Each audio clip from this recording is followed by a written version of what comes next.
All right, we're live now, right? Mm-hmm. Good afternoon, everyone. Almost like a news show. My name is Victor Galaz. I'm here with Andrew, Vivi, and Ashley to answer a few of your questions. Thanks for sending them on, and sorry about the technical problems we had. I haven't done this before, so I'm just gonna ask I'll just pick a question and start there. All right. All right, so here's one question. I think this is a good question because I guess a lot of people are thinking about COP21. Thank you for a great course. Thank you. I have read that John Kerry, U.S. Secretary of State, has warned that Paris climate change talks will not deliver a treaty that legally requires countries to cut their carbon emissions. What will then be the result? That's a great question, and I think that's going to be one of the main. First of all, I think you have to think about how Paris is different from Copenhagen. And I think the ambitions with Copenhagen was to have a very ambitious top-down, legally binding agreement. And at some point, people thought it would happen, but of course it didn't because of political realities. Countries do not commit to these sort of goals unless they truly believe that they were able to deliver it. And this time in Paris, and this model for climate negotiations is more bottom up. So even though you won't see any legally binding framework, what you will see are commitments from individual countries. They're called, it's an acronym, INDC, so intended nationally determined contributions from many states around the world, and those will provide the basis for climate policy in the future. So I guess that's what we will see. We will see national commitments. In a good way, in one way, it's good because these commitments have some anchoring in national governments, so they're robust in a sense. But the bad side, on the other hand, is that there is something called a gap, right? So there's a gap between what countries have committed and what we need, and the levels of commitments we need to get to stay beyond 2 degrees warming. So that's a huge challenge. And hopefully what we will see is a combination of this bottom-up commitments and some sort of top-down infrastructure associated to it in terms of reporting, monitoring, and following up in the next years. And whether this should be seen as a success or a failure depends on what you compare it with. If you compare it in terms of what needs to be done to stay below 2 degrees, it's not going to be enough. But on the other hand, it provides a platform for further work into the future. So sorry about the complicated answer, but it's a difficult, tricky question. All right, so just move on, or let's see here. Sorry. Okay, so then we'll have it. Okay, I think these are better. So I'm going to pick this one about finance and investment. One of my nowadays favorite topics. So the question is: in many developed countries, a lot of our economy is tightly interwoven with pension plans, retirement funds, people's stocks, and mutual fund portfolios. How do we reconcile this deeply entrenched investment system into this new type of system? And I think that's a really good question that connects politics with economy and climate change or the Earth system. I think what's interesting now is that we see a lot of movement and discussions within the financial sectors. And that's not just what some people call institutional investors, so those are people that manage pension funds, but also large banks and other large investors. And there is I think there are 2 interesting tracks in here. One is sort of a moral debate, which is about that it's wrong to invest in activities that contribute to climate change. So you see a lot of activity and lobbying from student unions and civil society to lobby for what's called divestment in these sectors. Some pension funds have followed suit and have discussions on that. And another interesting stream of change in the financial sector that's quite recent is to start seeing climate change as a financial risk.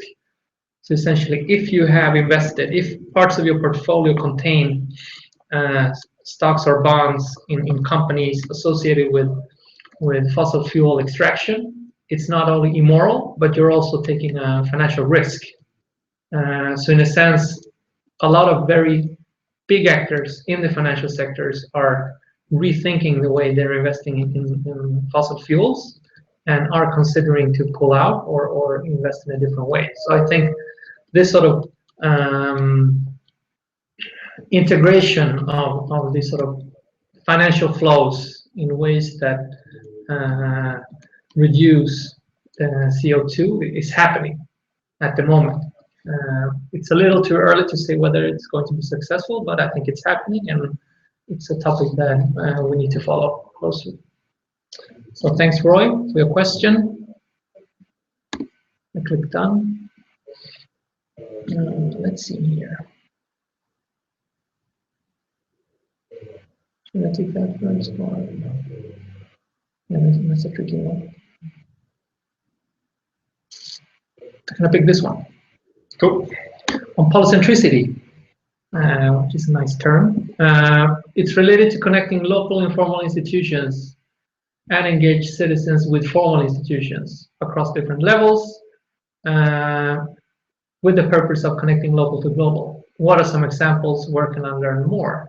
I mean, yes, so that's exactly some of the ideas that are around polycentricity, that you will see bottom-up engagement and that you will see collective action between actors at different levels of social organization. One very tangible example of that, I would say, are city networks.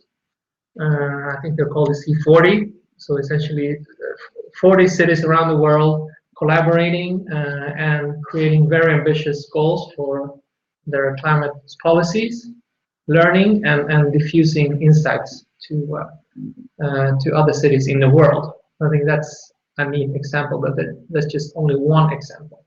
And the connection, I mean, from local to global is, of course, that cities are local, they connect internationally through these networks, and they sort of tag along on global processes like international climate negotiations. So in that sense, you see that local to global interaction.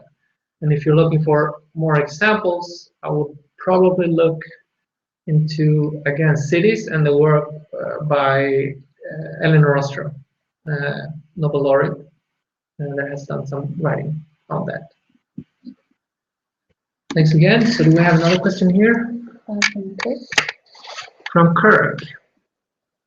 Okay, should I read it up? Yeah, please. Hello, Dr. Galaz. I'm interested to know what you think of public trusts.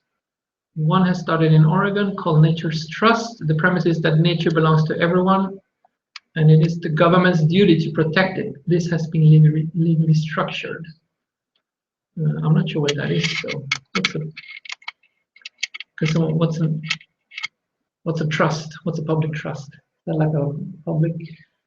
Yeah, it's like the national trusts, so there are parts of the countryside that are held in trust for the whole country to enjoy. So it's kind of like an animal kind of thing. But okay. So the sort of public reassertion of nature. Yeah. Kirk, you can hear how ignorant I am in this. I'm not sure I'm going to be able to give you a good answer to that. Sorry, that's not my expertise, I have to say. Could be good, could be bad. Sorry. Do we have something else? Okay, from the list? yeah, how about Let's get some balance in the questions. From Mahmoud? Okay. Sorry about so the name here, I'm gonna get totally wrong. Mahmoud Yeke Yastandust. That's hopefully right?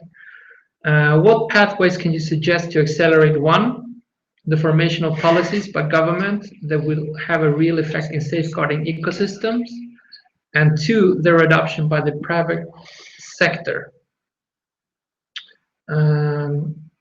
What pathways? I mean, for that sort of question, I would look. There is one very interesting stream of research from the Netherlands called Transition Management and Transition Studies, an institute called Drift in Rotterdam, and essentially what they've done shows that actually what you can do to accelerate formation of policies that then diffuse is to create what they call niches of experiments. So you get a number of actors together, depending on what issue you want to tackle, and you use front runners to think about alternative ways of doing things, whether it's waste management or water management or ecosystem stewardship or whatever, and you have them rethink and sometimes even experiment with some sort of project. If that pilot or that project is successful, you can scale it up. So you can fund it more, you can test it out in different parts of the country and upscale it. And if it's good enough, if it's interesting enough, if the timing is right, that sort of experiment can cascade and move along and influence other people to try similar experiments. I would say that's an interesting approach to look at these sort of large-scale changes that start as experiments. So there are some ways by which policymakers can support that experimentation and upscaling or side scaling, that some people call it.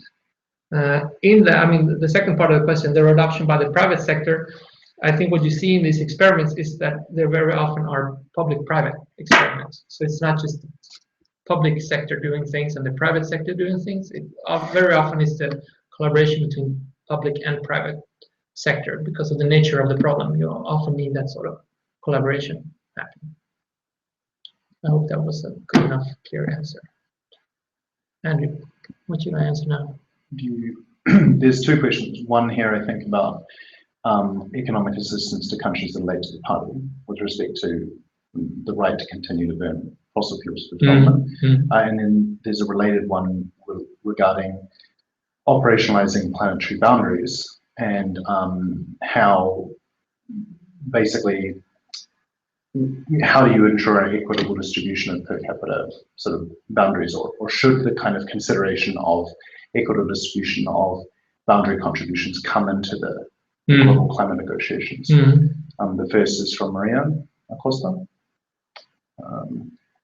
Okay, I'm going to take sure. The first one. It's clearly there are discussions in global fora, in political fora. Before even from the start of climate negotiations, that issue has been on the table, and it has been a major roadblock actually for an agreement.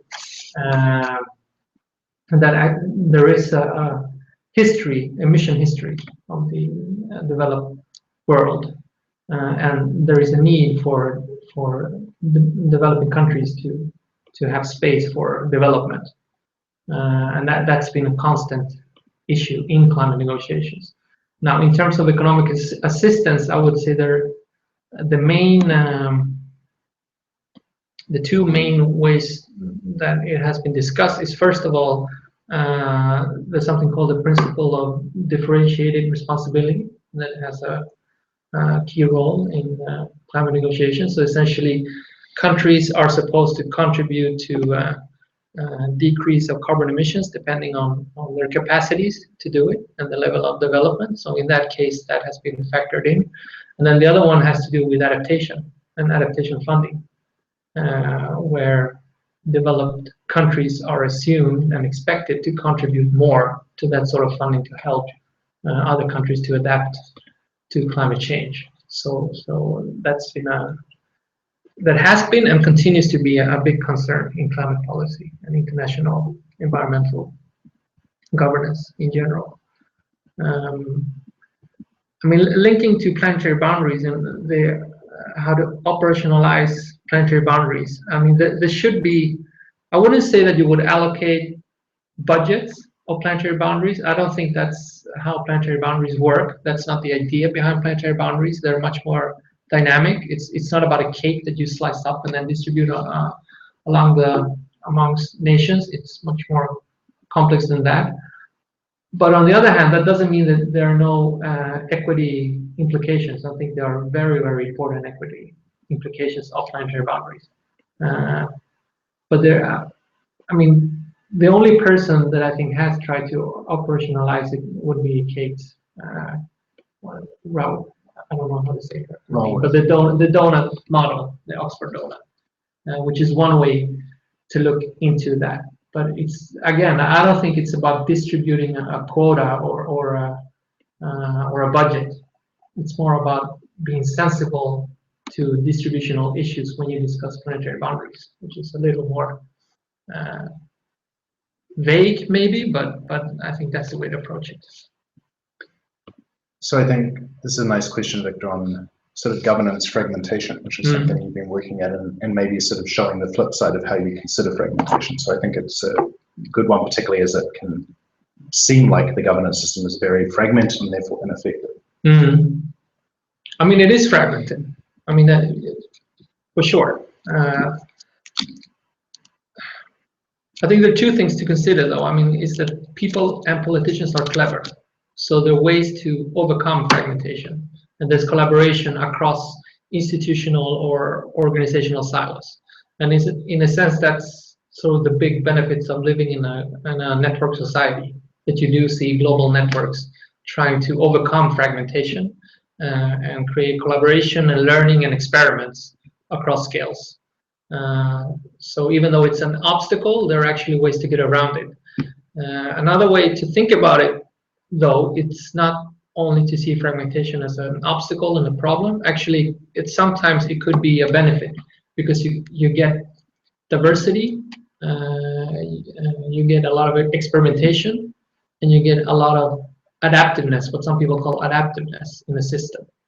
It gets very theoretical here, but the idea is to let 1,000 flowers bloom, and actually many good ideas might come up that could diffuse. You're creating a very vulnerable system if you just have one monocentric decision maker making one decision for everyone. I mean, it might sound very efficient, but it's also a very vulnerable system in case you do it wrong. So that would be my take on that. All right, should I take that one? Sure. So this is a question from Clement Goldson. And I think this is really relevant to your work within the global economic dynamics for the biosphere, how you see the relationship between economic systems, environmental health, and science changing.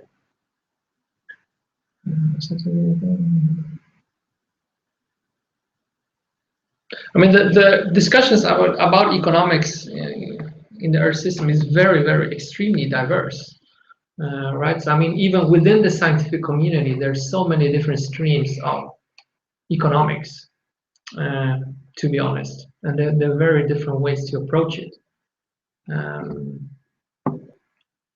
So I mean, clearly economic considerations are shaping our responses now already, right? I mean they're economic, tangible, what's perceived as economic obstacles to do things at the moment. What I think is interesting now, and the way we look at it, is to rethink the way the science of economics can help us solve problems, and focus less on conventional economics and something that we call biosphere economics, which is an economic that builds on the fundamental insight that all human well-being depends on the well-being of the biosphere. I mean, that's a very important implication. And then the second assumption or observation is that these systems are complex, with a set of tipping points and surprises. And I think that's where we're exploring a sort of new type of economics. And that's how we try to understand economic systems, and how we can not design, but shape our economies to stay within planetary boundaries. So Victor, I think for the next question, we want to pick up something that came in the forums from Gulun Atkin Jinkoglu. I'm sorry for butchering your name, from Turkey. And this is really about governance sort of questions in places of weak governance, and also during crisis and instability. Like, how do you govern in the case of crisis? I mean, we're all seeing the situations in Syria, Iraq. So it's sort of this combination of both like weak governance systems and also governing under crisis conditions. So if you can reflect on that, I think that would be great. Well, that's a tough one. Yeah. I mean, the question here was about transferring knowledge into practice. Sure. Right? In cases where governance is weak.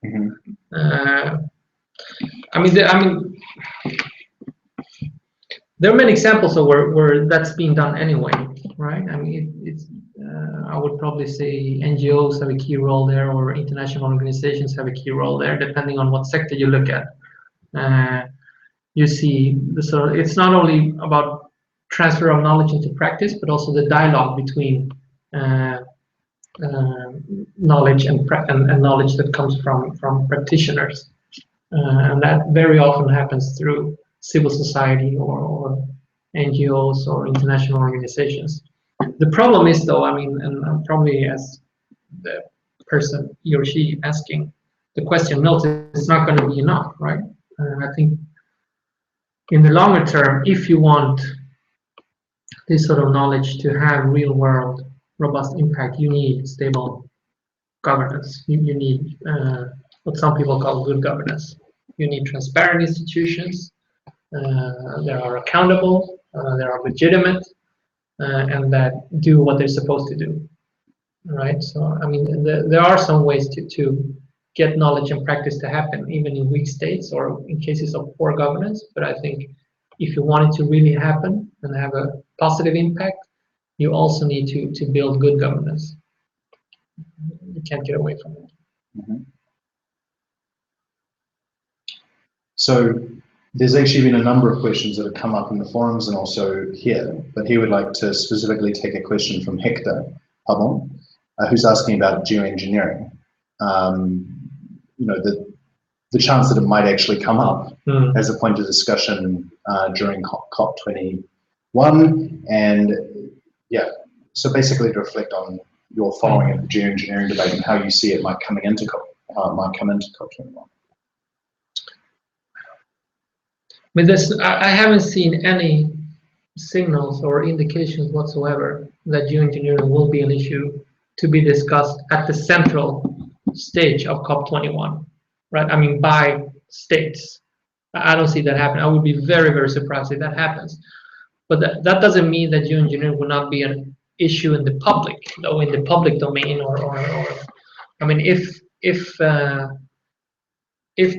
Paris negotiations prove themselves to be a failure of a big sort, some actors, I mean, might be scholars or a few scholars or NGOs or whatever, will flag the geoengineering flag. I mean, they will say that this is our only way out. So at the moment, it's not a big issue for negotiators, but I'm sure it will pop up in the debates around the negotiations in Paris. Hope that's clear enough, Hector.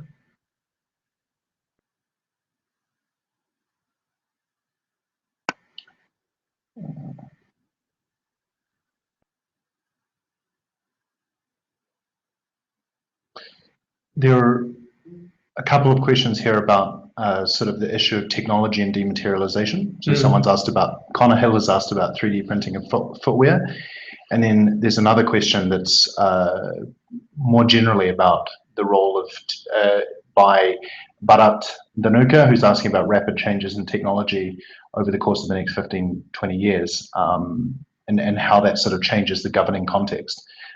So maybe start off in general terms, and then you can maybe reference the potential of things like 3D printing. Yeah, I mean, in general, I mean, for artificial intelligence or 3D printing, or I mean, many technologies have a huge potential, right? That they can make us smarter, we can solve problems quicker, more efficiently, or we can print stuff from our homes, etc. So I mean, the potential is there. The challenge is to show that these technologies will really reduce carbon footprints or ecological footprints, or even improve the flows of ecosystem services. If you know what that is, sorry for the jargon. And I think that hasn't been shown yet. I mean, that's my concern. I mean, we all know that the potential is there. I mean, even for artificial intelligence, I mean, I totally see the potential, but I have yet to see really good examples of where artificial intelligence or 3D printing really are going to decrease pressures on the biosphere. And looking back, like historically, new technologies have promised a lot, but actually in the end do not end up reducing pressures, because essentially, like energy efficiency, I mean, there's been like a huge improvement of energy efficiency the last decades, but on the other hand, that efficiency has been eaten up by more consumption.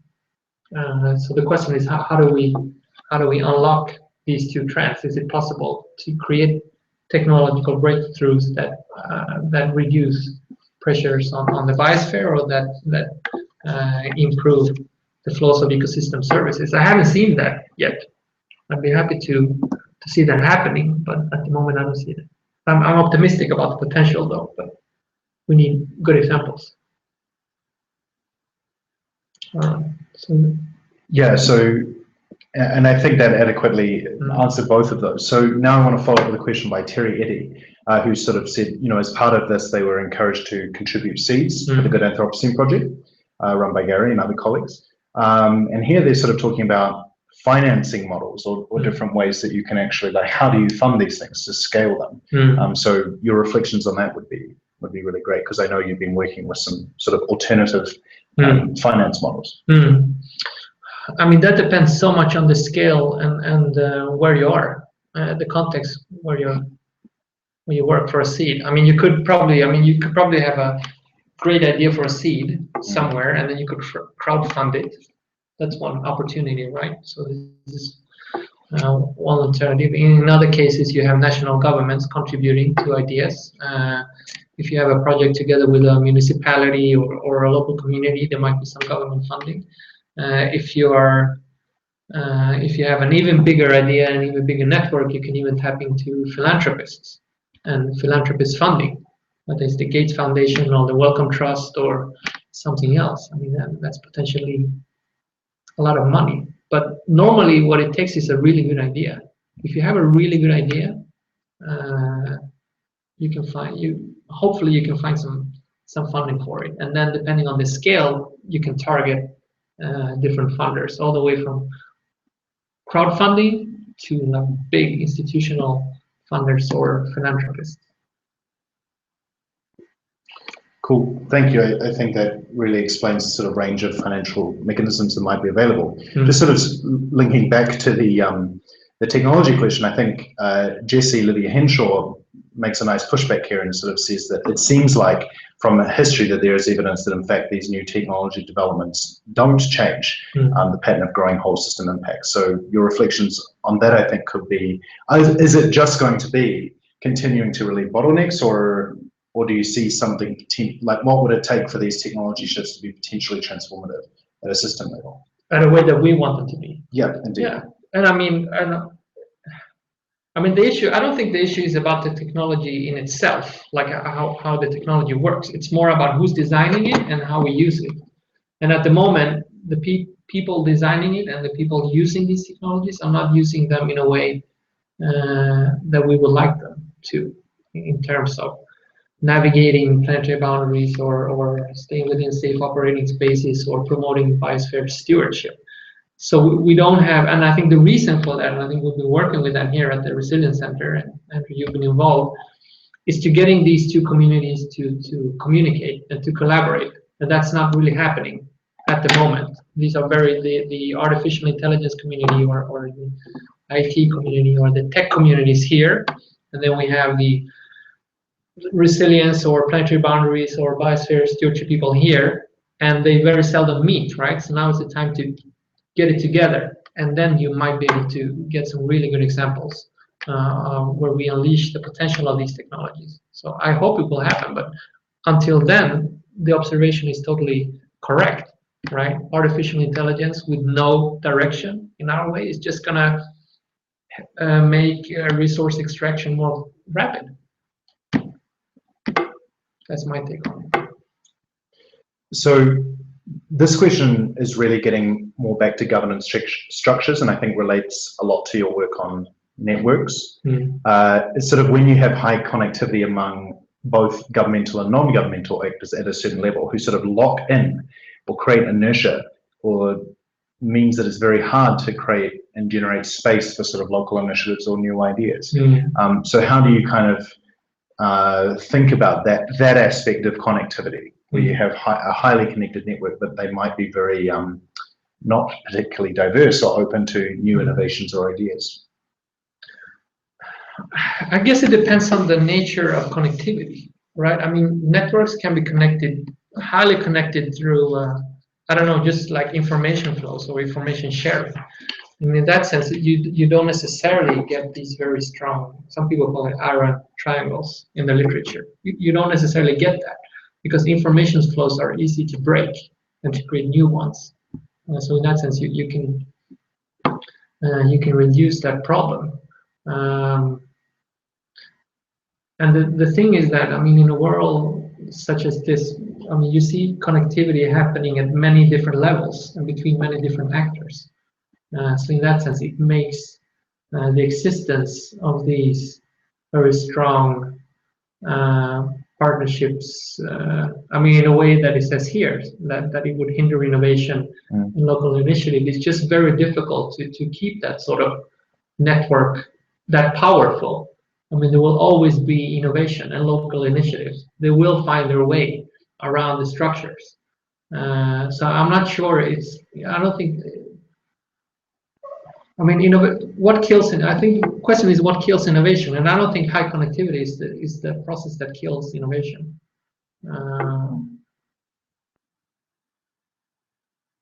Yeah, that's my reflection, Mayra.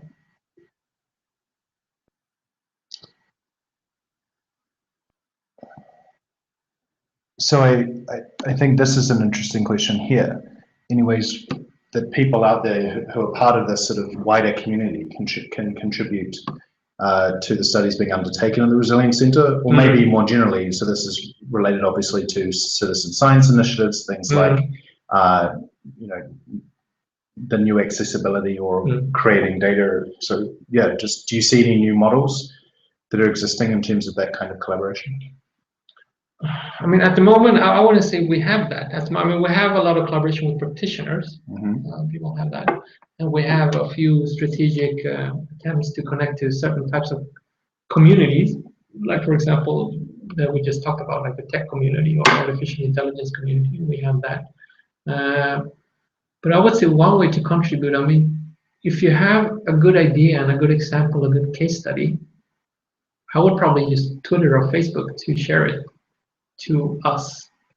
And then, I mean, we're watching those spaces for good ideas and contributions. So just pass it on. I think we're very open to that in a sense. It's always interesting to hear what's going on the ground and to avoid to just sit within the walls of the university. Yeah, I'd second that. I think the PB Facebook group that has been operating, people have been coming up with lots of great ideas, and Twitter is also a great way to share links and images or infographics of different things that you're doing in your communities. So maybe a nice follow-on from that is by Selena Torres, is how to involve sort of local communities more in environmental policies and institutional networks, because often they're not taken into account. And I think this is something also that the centre is sort of working on. So there's a couple of examples you wanted to give of that. I mean, what I've seen, and this is, I guess, this is actually from my colleague Per Olsson's work. I think what they've done in coastal communities, and they've compared a number of local initiatives. I mean, if you want to get local communities involved in environmental issues, you need to link environmental issues with other issues, whether it's social issues or employment. Or whatever. So I mean, you need to link environment with other urgent social issues. I would say. I mean, that would be the way to approach that. Another way, I mean, we also have something called the Program on Ecosystem Change in Society. That's based here at the Resilience Center. That has this sort of close collaboration between science and local communities with ecosystem services at the center. So it depends a little on what you want to do.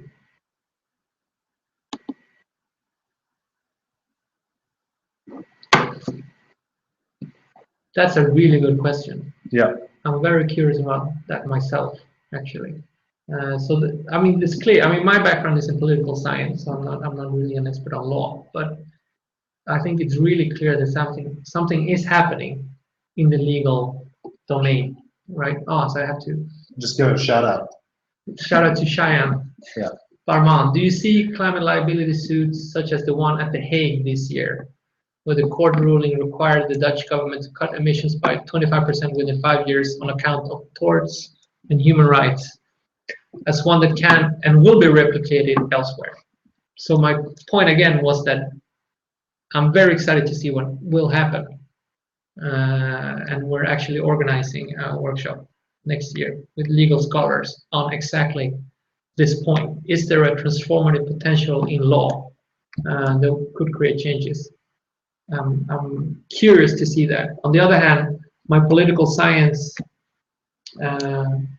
part would be a little skeptical, right? I mean, even though law has a strong role in society, law is being made by decision makers and is in the end being interpreted by society. So there are ways to sort of appeal or try to get around law as well. But I'm very curious to see what this whole whether law has that sort of transformative potential.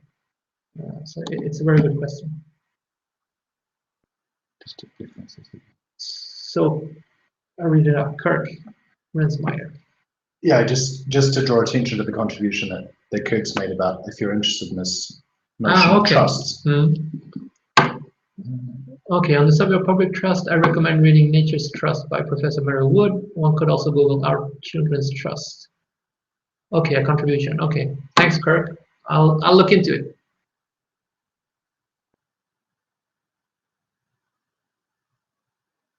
Yeah, it's about circular economy. I don't know that.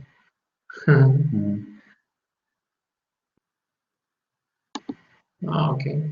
Yeah, no, but that's good. I mean, the link between planetary boundaries and COP21. So Terry Eddy asks, what are the chances that more of the PB science will be integrated into the COP21 dialogues? Are there any plans to integrate them, introduce them to attendees not yet aware of them? First of all, I should say I'm not going to be in Paris. I'm not involved in the work going on at the moment in Paris, so I have very limited insights into what happens. But I know what normally happens is that, I mean, COP21 will be about climate. That's the core discussion.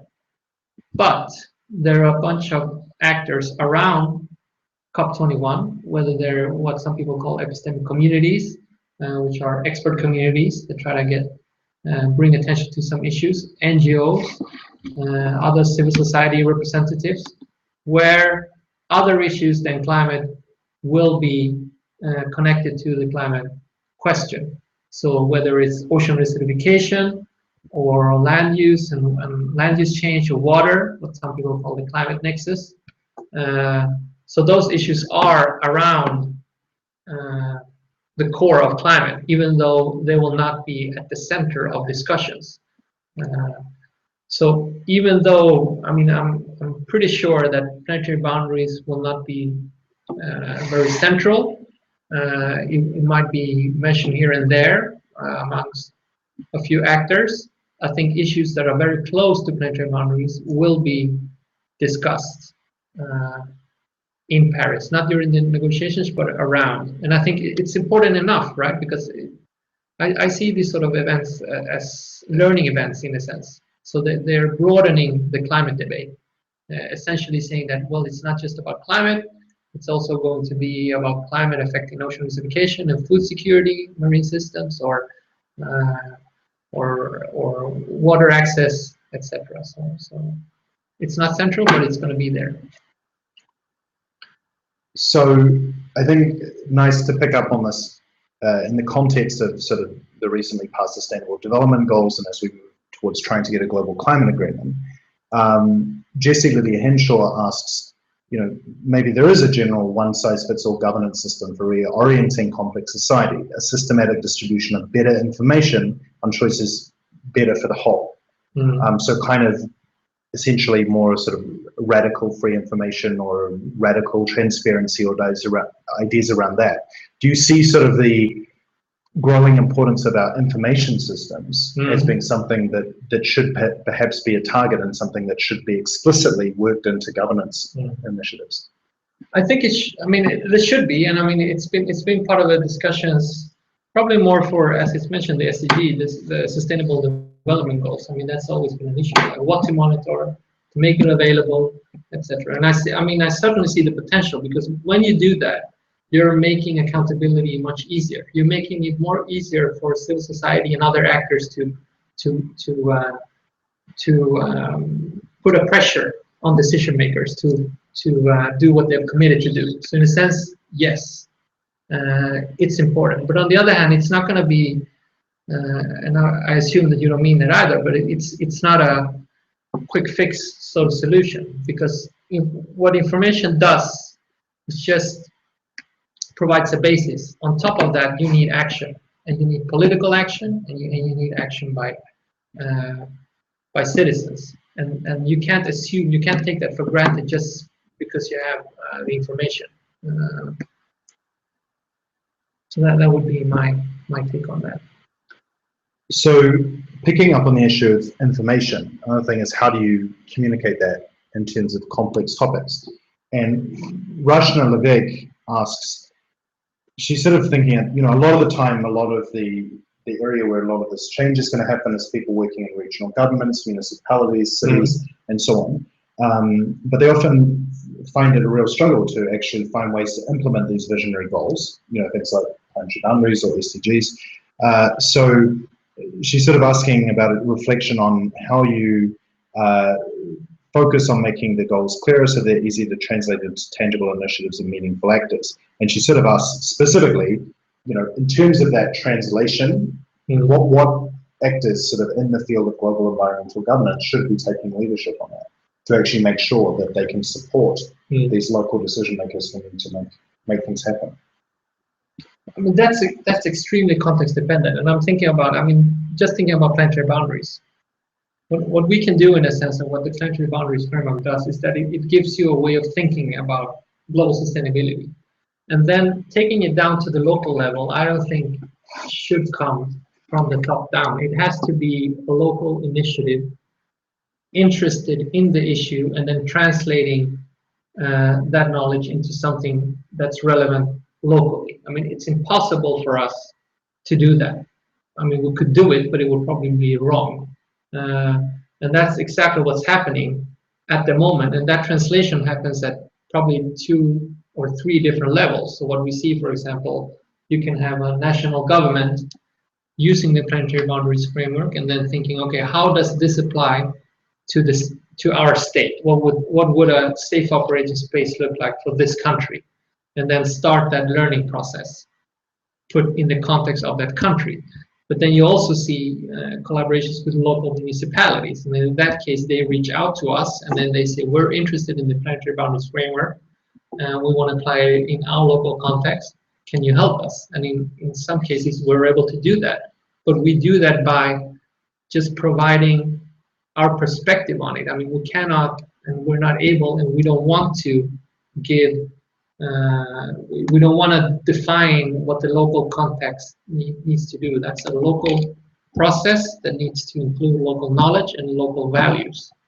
So I think that's what's happening. And then what that balance look like between national and local and science is extremely context dependent. Very extremely context dependent. Some things you can do in a small municipality in southern Sweden that it's just impossible to do somewhere else. And so you have to be very sensitive to that. There is no simple blueprint in that case. So this question is an ongoing thing that sort of connects to the use of, you know, ecosystem services being used much more and more as an approach, but it's still very much lagging down.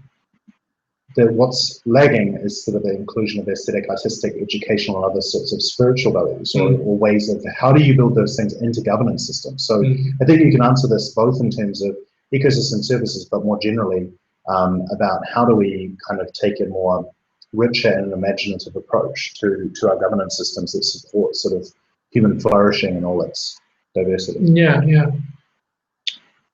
Well, I mean, it depends on how you use the ecosystem services approach. I think the ecosystem services approach is one way to provide decision-making material for a social dialogue, and that's how I see it. So it's going to be one input in parallel with many other inputs. Right? So in the end, I mean, what sort of non-material values you appreciate in a region or in a locality should be part of social deliberations, as some people call it. So they shouldn't be defined. I mean, it shouldn't be an ecosystem services report that just enters the political stage and then, okay, the decision is made to do this, right? I mean, it's going to be one of many different sorts of input into decision making.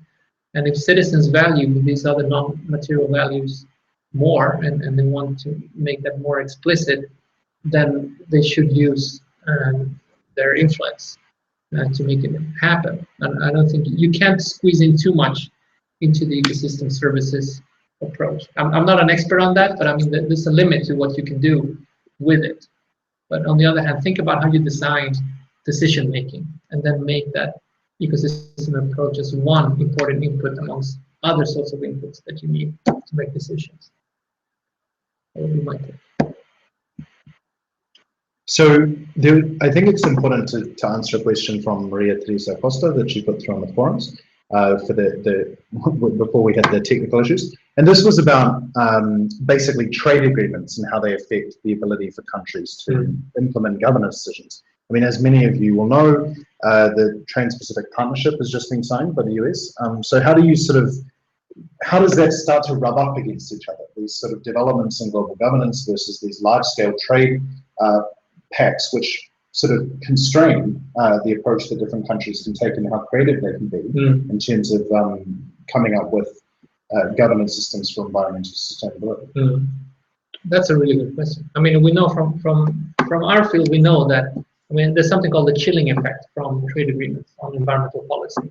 So we know it's a fact. We've seen that before, and there's always a risk that will happen. I think that's probably the result of I think, first of all, silo thinking, that you have trade in one sort of decision-making path, and then you have environment somewhere else, right, without recognizing that they're connected.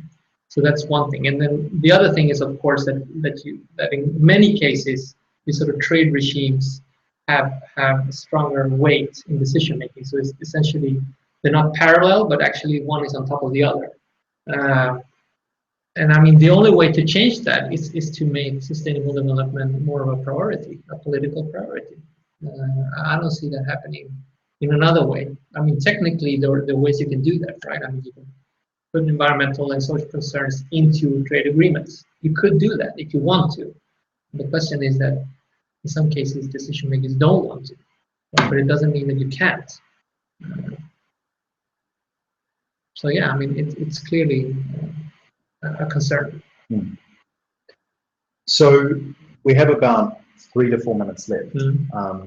So what I thought might be a nice way to sort of end this off is for you to pull out your crystal ball and answer a question from Magnus Ruberg, who he's been reading a lot around what is expected to maybe happen in Paris, and he makes the point that, you know, John Kerry has already sort of come out and said. I think I answered that like the first question I answered. Ah, okay. I can repeat it if you want to. No, that's fine. But yeah, what happens next? So say that either Paris is really successful and we do get a global agreement, but we all know that's not the end of the story. That's the beginning of the story. Yeah. So how, based on, you know, your work on trying to understand how these emerging trends and rapid shifts and slow shifts in society are changing things, what happens next? Where might things go? What's the new directions beyond Paris? I mean, what we will see in Paris, and I think we will see a loose basis, right? Like a loose agreement. We will see national commitments that will not add up to us staying beyond a 2-degree warming. That one we know. So other actors will have to pick up the rest, and it will be business sectors. It might be financial actors. It might be even some smaller constellations of countries like the EU or the G7 or similar. And that's what we need to follow up, right? I mean, the Paris Agreement is the basis. Let's follow the basis. Maybe the basis over time will become more ambitious, right? Because a sense of crisis or whatever, maybe you can even ramp up the ambitions of what will come from Paris. It's possible. That possibility is there. So we keep an eye on that and keeping an eye on other actors and how they try to contribute to this. And whether you, I mean, again, whether you see this as a failure or a success depends on what you compare it with. I mean, if you compare it with an ideal agreement where all countries in the world create a legally binding agreement and then stay beyond 2 degrees, then Paris will not succeed. But if you compare with a situation where you don't have any agreement whatsoever, then actually this is not that bad. And it's good enough for the moment. So maybe just as a final word, if there's any of your work or initiatives that you're involved in or anything you sort of want to highlight, things that people should be thinking about, or new stuff that's coming out, things that are really getting you sort of excited or interested at the moment, you want to say? From my work? Yeah. Well, I mean, from the top of my head, it's something that I work with you, Andrew, because you're here. So I would check out our work on the Biosphere code. I think it's exciting because it really gets this discussion about technological change and planetary boundaries or biosphere stewardship thinking into something coherent and interesting. So I would keep an eye on that, and I look forward to exploring that more. The role of algorithms and how they shape our planet, and how we can think about creating artificial intelligence and a new generation of algorithms that would support biosphere stewardship. I think that's, for me, that's exciting. So with that, I'd like to give a big thank you to Dr. Victor Galaz. Thank you also to everyone who jumped in and asked lots of thoughtful questions, and also thank you everyone for your patience with the technical difficulties, and yeah, we apologize again for that, but we're really happy that so many of you took the time and engaged. So thank you very much, and thank you. Goodbye.